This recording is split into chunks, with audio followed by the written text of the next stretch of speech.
Okay, let's start today's class. जैसे कि इसके पहले वाले वीडियो में मैंने आप लोगों को समझाया कि जिस तरीके से हिस्ट्री में पीरियड्स डिवाइडेड होते हैं 3 पार्ट में, एंशिएंट हिस्ट्री, मेडिवल हिस्ट्री और मॉडर्न हिस्ट्री, वैसे ही इंग्लिश में भी जो पीरियड्स होते हैं उसको 8 to 10 एजेस में उसको डिवाइड किया गया है, 8 to 10 पीरियड्स में उसे डिवाइड किया गया है। ठीक है, तो आपके बीए सेकेंड ईयर के सेकेंड सेमेस्टर में आप लोगों के कुछ पोएम्स हैं और कुछ उनके कुछ पोएट्स हैं और उनके जो कुछ फेमस पोएम है वो उसी अकॉर्डिंग पढ़ना है। जैसे कि आपने ये समझो कि यूनिट 4 में आपका जो पोइट्री है उसमें एलिजाबेथन टू रोमांटिक एज पढ़ना है। ठीक है, तो एलिजाबेथन एज, रेनेसेंस एज को एलिजाबेथन एज कहते हैं और जैकोबिन एज भी कहते हैं। ठीक है, तो मतलब कि आपको यूनिट 4 में रेनेसेंस एज से लेके न्यू क्लासिकल एज और रोमांटिक एज ये सारे आपको पढ़ने हैं।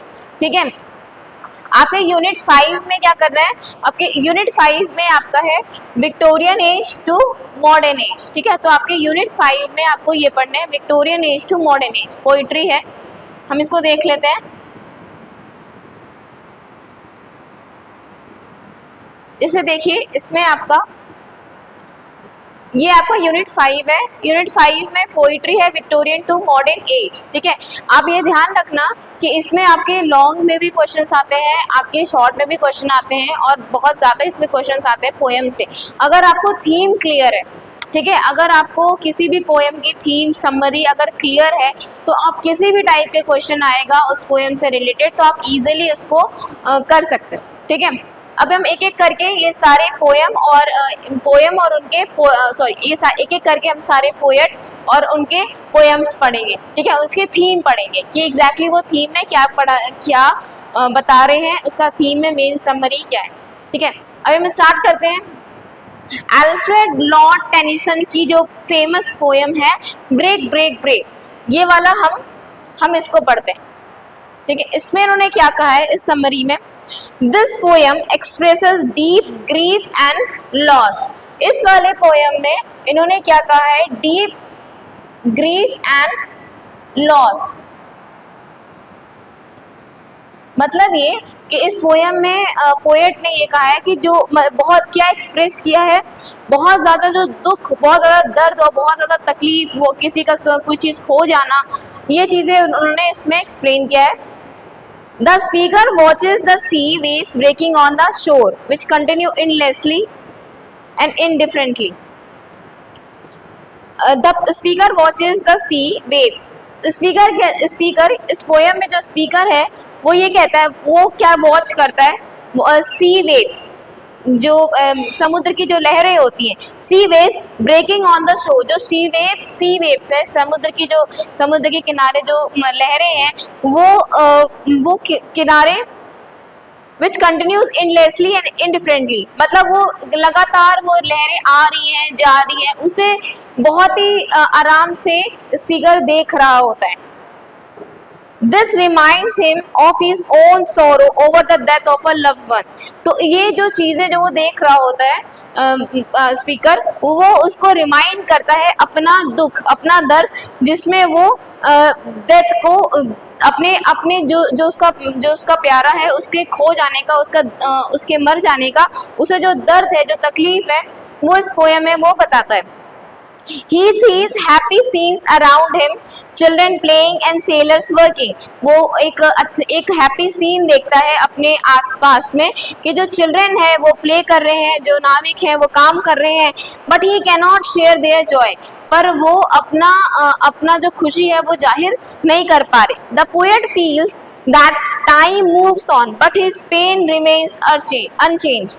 मतलब ये कि एक समय बीतता जाता है लेकिन उसका जो दर्द है, उसकी जो तकलीफ है वो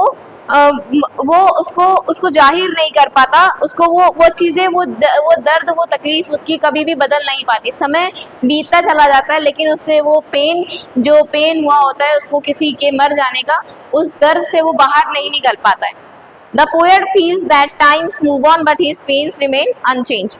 The poet ends with a sense of loneliness and emotional silence as he cannot express his grief fully. मतलब इसमें कि वो at last ये होता है कि वो अपने दर्द और अपनी तकलीफ के साथ वो अकेला ही रह जाता है और अपने दर्द को, अपनी तकलीफ को वो पूरी तरीके से किसी को बता नहीं पाता अपने दुख को नहीं बता पाता है। तो बेसिकली यहाँ पे डीप ग्रीफ एंड लॉस को इस पोएम में बताया गया है। ठीक है, ब्रेक ब्रेक ब्रेक।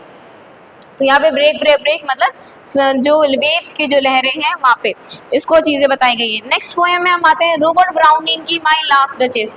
आप ये ध्यान रखना, इसमें से आपके लॉन्ग में क्वेश्चंस बहुत बार पूछे जाते हैं, क्योंकि ड्रामेटिक मोनोलॉग आप लोगों ने फॉर्म्स ऑफ पोएट्री जब यूनिट 1 आप लोगों ने पढ़ा होगा फॉर्म्स ऑफ पोएट्री, तो इसमें एक आता है ड्रामेटिक मोनोलॉग। तो ड्रामेटिक मोनोलॉग में ये इनका नाम बहुत फेमस है रॉबर्ट ब्राउनिंग का। उसमें उन्होंने लिखा है माई लास्ट डचेस। ध्यान रखना कि जो ब्रिटेन में रॉयल फैमिली होती है, ठीक है, रॉयल फैमिली, उसमें मेल को कहते हैं, जो मेल रॉयल फैमिली होता है उसको कहते हैं ड्यूक, और जो फीमेल रॉयल फैमिली होती है उसको कहते हैं डचेस। ठीक है, तो यहाँ पे वो अपनी वाइफ के बारे में यहाँ पे रॉबर्ट ब्राउनिंग बता रहे हैं। ठीक है, अब यहाँ ध्यान रखना कि इसमें क्या ड्रामेटिक मोनोलॉग है ये। This poem is a dramatic monologue spoken by a Duke. ठीक है, ये ध्यान रखना कि ड्रामेटिक मोनोलॉग क्या है कि जहाँ पे एक स्पीकर बोलता है और बाकी सुनते हैं। ठीक, तो ये क्या है, ड्रामेटिक मोनोलॉग है जिसको किसके द्वारा बोला गया है, ड्यूक के थ्रू। ठीक है, ड्यूक के थ्रू इसको बोला गया है। क्लियर? किसके बारे में, अपनी डचेस के बारे में, मतलब अपनी वाइफ के बारे में। He shows a painting of his late wife the duchess to a visitor. इस पोएम में जो पोएट है वो अपनी वाइफ की पेंटिंग, जो वाइफ उसकी मर जाती है, उसकी पेंटिंग एक विजिटर को दिखाता है। ठीक है, As he talks, he reveals his controlling and jealous nature. तो वो बताता है उस विजिटर को कि वो कितना ज़्यादा कंट्रोलिंग नेचर का और कितना उसका जेलसी, मतलब अपने बारे में बता रहा होता है कि वो कितना ज़्यादा कंट्रोलिंग नेचर का है, कितना ज़्यादा वो जेलसी नेचर का है। उसका ड्यूक का नेचर है कंट्रोलिंग और जेलसी नेचर का।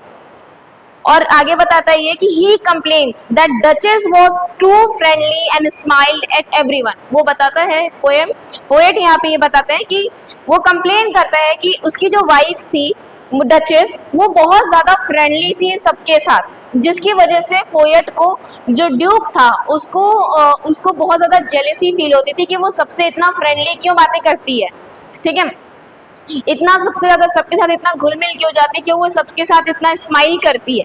विच ही डिसलाइक, जो कि उस ड्यूक को पसंद नहीं होता है।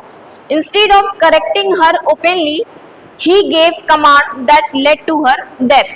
मतलब कि उसने अपनी वाइफ को ये बताने के बजाय कि तुम सबके साथ इतना ओपनली मत रहा करो, इतना घुल मिल के मत रहा करो, सबसे इतना हंसा बोला मत करो, इसकी बजाय उसने सीधे उसे मार दिया। ठीक है, led to her death. The poem exposes the Duke's pride, cruelty and obsession with control.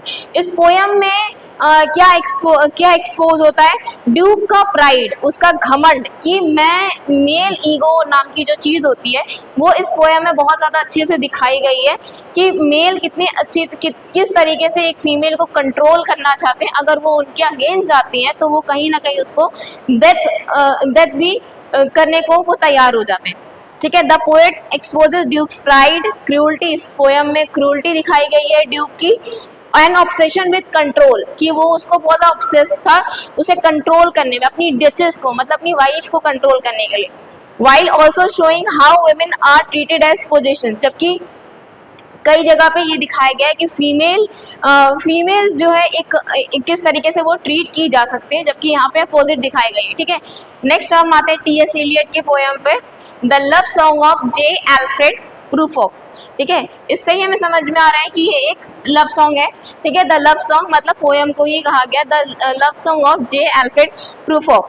This poem present the thought of Prufrock, a shy and insecure man. इसमें प्रूफॉक एक मेल होता है, प्रूफॉक, ठीक है, उसके बारे में बताया गया है जो कि एक बहुत ही शाई और इनसिक्योर आदमी होता है। He wants to express his feeling, possibly propose love, but keeps hesitating. तो वो किसी को जो प्रूफॉक होता है वो बहुत ज़्यादा शाई नेचर का होता है, बहुत ज़्यादा इनसिक्योर नेचर का होता है। वो किसी को प्रपोज करना चाहता है, लेकिन अपनी फीलिंग वो एक्सप्रेस करना चाहता है, लेकिन वो हेसिटेट करता है, वो अपनी फीलिंग्स को उसको बता नहीं पाता। ठीक है, As he moves through the city, he becomes overly conscious of his appearance.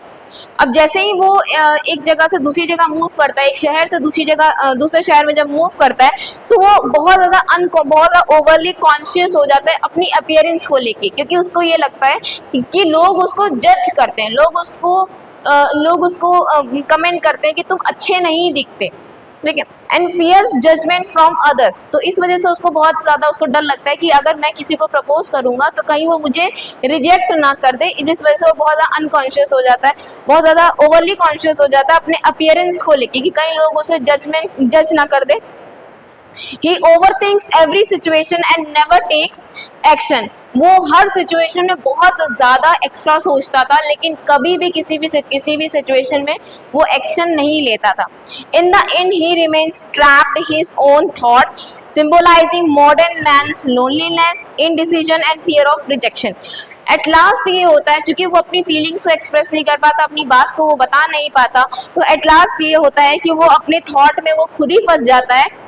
और एक इसमें क्या सिंबलाइज करता है कि मॉडर्न मैन, एक मॉडर्न जमाने का आदमी भी अकेला रह सकता है सिर्फ एक फियर ऑफ रिजेक्शन की वजह से, कि कहीं कोई मुझे रिजेक्ट ना कर दे, अगर मैंने उसे प्रपोज किया तो कहीं वो मुझे रिजेक्ट ना कर दे। इस वजह से वो एट लास्ट ये होता है कि वो लोनली रह जाता है, उसे इनडिसीजन का प्रॉब्लम हो जाता है कि कहीं ना कहीं फियर ऑफ रिजेक्शन भी रहती है। नेक्स्ट आते हैं हम W.B. ईट्स के W.B. ईट्स जो पोएट हैं उनके पोएम पे the lake isle of Innisfree Ireland में एक टापू है, ठीक है। आइस मतलब होता है टापू, इनिस्फेयर आयरलैंड में एक टापू है, उसके बारे में इन्होंने बताया, ठीक है। जैसे कि यहाँ पे है कि आयरलैंड में एक शांत द्वीप है, एक टापू है, इनिस्फ्री, उसी का ये नाम है, Innisfree, the lake isles of Innisfree. This poem expresses the poet's desire to escape from busy city life and live peacefully in nature. इस पोएम में एक्सप्रेस करते हैं पोएट कि पोएट का डिज़ायर, मतलब पोएट का ये डिज़ायर है कि वो जो बिजी सिटी है, बिजी जो शहर है, वहाँ से वो भाग करके कहाँ चले जाए, अपनी city life and live peacefully in nature. वो इस बिजी शहर से भाग करके वो एक शांत जगह पे जाके वो रहे, जहाँ से वो नेचर से कनेक्ट हो सके। ही ड्रीम्स ऑफ गोइंग टू इनिस्फेयर, और उसका सपना कहाँ होता है, इनिस्फ्री में। उसका सपना कहाँ होता है, इनिस्फ्री में जाने का। इनिस्फ्री आयरलैंड में एक द्वीप है, ठीक है, एक टापू है, वहाँ पे इसको जाने का एक सपना रहता है। He dreams of going to Innisfree, where he will build a small cabin and live a simple life. जहाँ पे पोएट का ही सपना होता है कि वो इनिस्फ्री में जाए और वहाँ पे रह कर के अपना एक छोटा सा जगह बनाए और एक सिंपल लाइफ जिए उस टापू में। He imagines the calm beauty of nature. वो उस जगह इमेजिन करता है कि एक काम ब्यूटी, एक शांत और बहुत ही सुंदर नेचर का जो रूप वो देखता है वहाँ पे। वो कहता है कि नेचर कितना सुंदर है और वो अपने आप को कनेक्ट करना चाहता है नेचर के साथ। The sound of water, birds and quite surroundings, ठीक है। वो उस जगह पे वो देखता है, नेचर का वो रूप देखता है कि जो वाटर का जो साउंड है, पानी की जो आवाज़ें हैं, चिड़िया की जो चहचहाट है वो, और जो सराउंडिंग्स में है वो उसको बहुत ज़्यादा अच्छी लगती है। Even while standing in the noisy city, he can hear his peaceful world in his heart.